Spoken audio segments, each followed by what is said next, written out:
Bonjour YouTube, j'espère que tu vas bien. On se retrouve pour une petite vidéo avis sur mon avis tout simplement sur Avatar 2, La Voix de l'eau. Sans spoiler, ça va être une critique sans spoiler, donc pas d'inquiétude là-dessus. C'est un film que j'ai vu deux fois, une première fois dans de mauvaises conditions et une deuxième fois en bien meilleures conditions.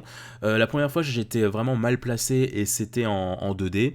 Et forcé de constater qu'effectivement, quand je l'ai vu une première fois, j'étais en mode ouais, en fait, ça se voit clairement que c'est un film pensé 3D. Il y a des plans, c'était flagrant et en fait, ça me paraissait insultant en fait de pas l'avoir vu en 3D. Mais bon, à la base, je voulais pas le revoir en 3D parce que ça coûte quand même assez cher. Et puis, miracle, on m'a invité à une séance en 3D. Enfin, quelqu'un s'est désisté, donc on m'a proposé, bah tiens, tu veux pas venir le voir, il est en 3D et tout machin. On était bien placé en salle IMAX, donc c'était super. Expérience top, effectivement. Je ne vais pas être extrêmement original, vous vous en doutez. L'aspect technique, il y a rien à dire. La barre est excessivement haute. James Cameron, il baise le game pour être un petit peu vulgaire au niveau du détail de la peau, du détail des, euh, du détail des décors, enfin de l'environnement. Les scènes sous-marines sont à couper le souffle. Moi, les scènes, on en parlait avec un ami, on pensait exactement la même chose. Moi, les scènes qui me marquent le plus et qui m'ont le plus plu dans ce film, c'est vraiment les moments contemplatifs, les moments où en fait l'intrigue n'avance pas vraiment, enfin, où c'est plus de la découverte en fait, en quelque sorte. Notamment dans ces terres aquatiques. Moi, c'est vraiment les moments qui m'ont le plus plu, c'est quand ça part dans des petites randonnées dans la mer, tu découvres les villages, tu découvres la faune, la flore, etc. Tu découvres les cultures. Ça, c'est vraiment des moments fantastiques parce que c'est là en fait que tu vois tout le travail, tout le travail impressionnant sur, euh, sur tout, enfin sur les textures de l'eau, sur les textures des navis. Je me souviens plus le nom du peuple de l'eau, mais enfin bon, c'était assez fou. C'était assez fou. Petite mention spéciale pour le personnage de Kiri là qu'on a vu, qui est du coup l'une des filles des héros. J'ai adoré ce personnage. Elle est très mystique, elle est très connectée à la nature justement, et donc ce qui fait qu'en fait quasiment toutes les scènes où elle est là, c'est des scènes en fait où c'est justement pile les scènes que j'ai aimées, c'est-à-dire communion avec la nature, euh, dans des coins isolés, etc. C'était assez excellent. Euh, enfin, le temps de post-production de ce film, et ça doit être, mais ça doit être impressionnant. Enfin, vraiment, ça doit être impressionnant. Et pour moi, en fait, c'est la communion même avec le cinéma. En fait, c'est que si tu l'as pas vu au cinéma, c'est vraiment dommage parce que c'est un spectacle d'une telle richesse visuelle, véritablement.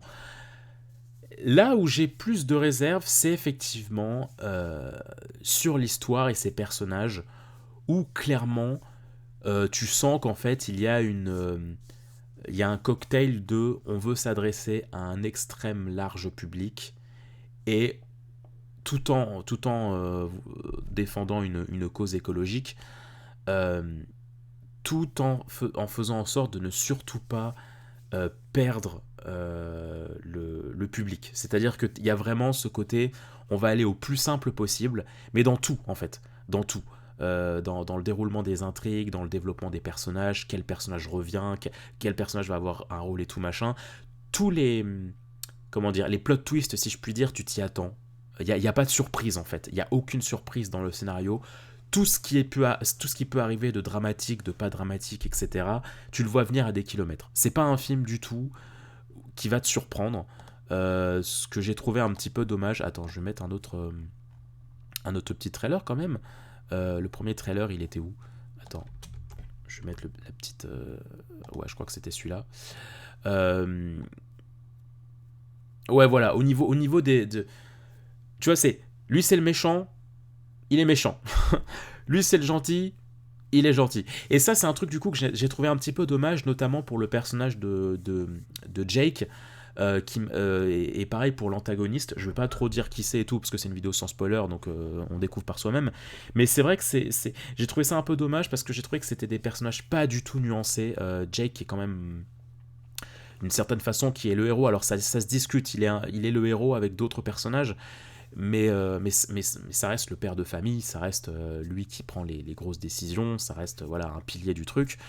Euh, donc euh, ça reste quand même pour moi le héros de l'histoire malgré tout.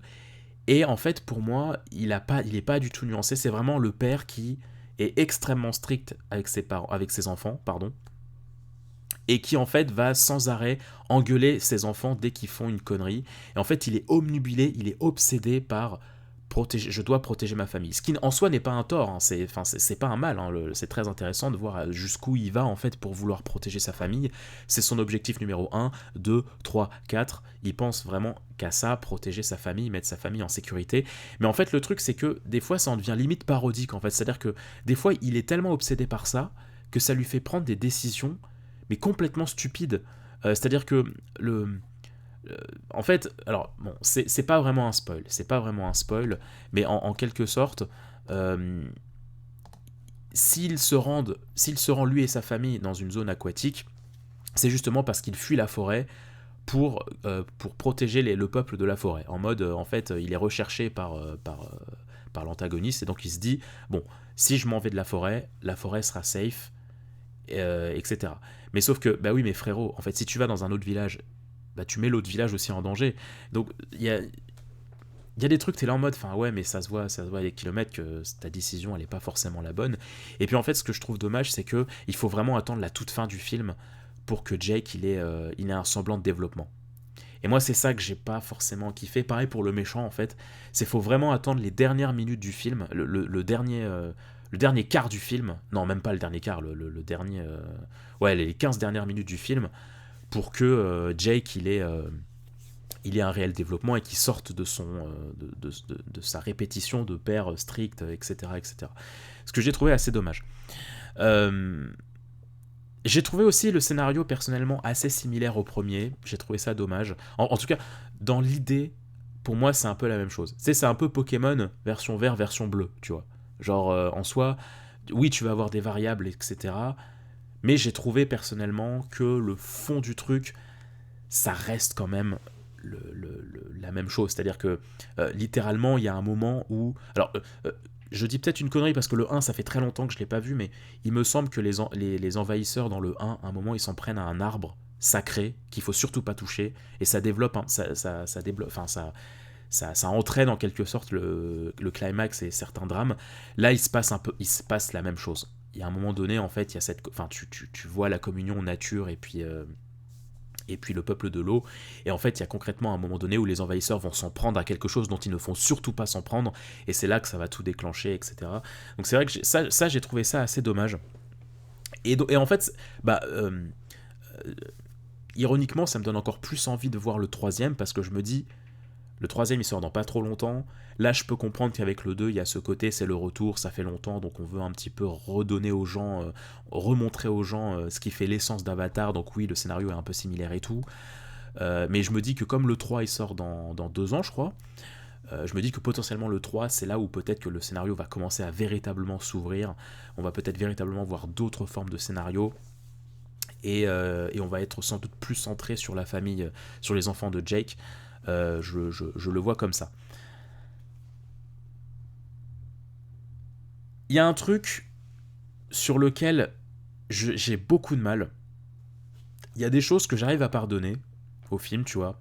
Le côté prévisible, l'histoire très simple, mais quand même efficace et des moments assez poignants. Le méchant pas intéressant, le héros pas intéressant, etc. J'arrive à pardonner, mais il y a un truc que j'ai beaucoup de mal à pardonner au film, c'est la forme des péripéties, qui sont quasiment systématiquement les mêmes. Euh, les enfants de Jake vont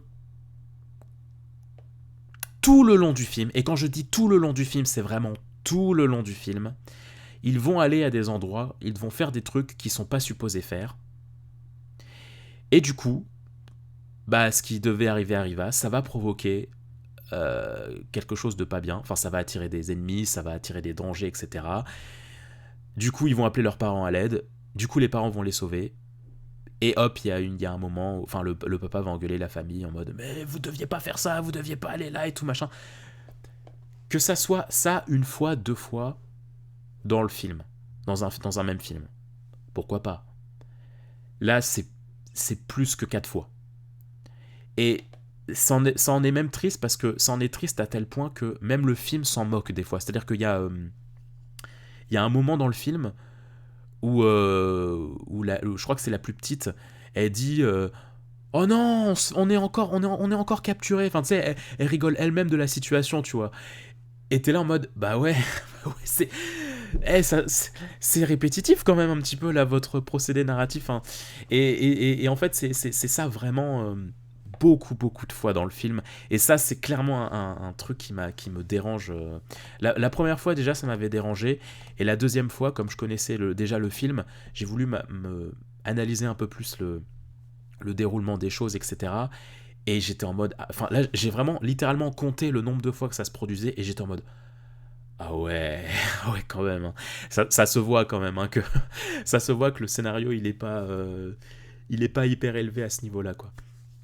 Mais bon, si vous voulez du grand spectacle, pas prise de tête, effectivement, c'est un film qui fonctionne malgré tout. Encore une fois, les scènes maritimes sont à couper le souffle, les détails sur la peau, sur tout ce que tu veux, des navis ou du peuple de la mer. J'ai oublié leur nom, désolé. C'est hyper impressionnant. J'ai été très charmé et attendri par le personnage de Kiri. Euh, Il y a des moments. Il y a le côté un peu animal des navis m'a un petit peu manqué. On le retrouve dans le personnage de la mère.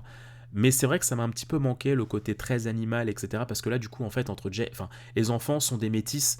Ils ont 5 doigts, donc c'est des enfants à la fois humains et à la fois Navi, mais ils sont quand même plus humains que Navi, je trouve. Donc, donc voilà. Le film est peut-être un petit peu long. Notamment le climax, j'ai trouvé un petit peu long. Quand t'as un peu peur des fonds marins, je pense que le climax, tu le vis pas très bien, personnellement. J'ai aussi très mal vécu le fait que j'avais un petit peu envie de faire pipi au début du film. Comme il y a de l'eau absolument partout, et ben ça a été un enfer pour ma vessie. Mais voilà, ça c'était les petites anecdotes qui vont bien, dont tout le monde se fout. En tout cas, voilà, c'était mon petit avis sur Avatar 2, La Voix de l'eau, euh, qui encore une fois, techniquement m'a bluffé. Et encore une fois, vraiment, quand j'y repense, c'est vraiment les phases nature qui me restent et ou que j'ai envie de revoir en fait, que je pourrais revoir. Les phases d'action, ça me plaît un peu moins. Même si les phases d'action sont quand même cool, hein, elles sont quand même assez épiques et tout. La connerie de l'homme qui est extrêmement dénoncée, hein, c'est-à-dire que même si tu es sur une planète avec que des hommes en bleu, etc., tu sens quand même il y a des critiques. Enfin, quasiment tout ce qui se passe de ridicule d'un point de vue colonisation, tu peux complètement le transposer avec notre réalité, malheureusement. Je rentrerai pas plus dans le détail, mais c'est. En fait, t'es pris de tristesse devant la scène à deux dimensions. C'est-à-dire que déjà dans le film, c'est très triste ce qui se passe, mais en plus, c'est doublement triste parce que tu te dis. Ah, on vit la même chose, hein. À peu de choses près, on vit les mêmes choses ridicules. Hein. On vit les mêmes choses ridicules. En tout cas, voilà. C'était mon petit avis YouTube sur Avatar 2, La Voix de l'eau.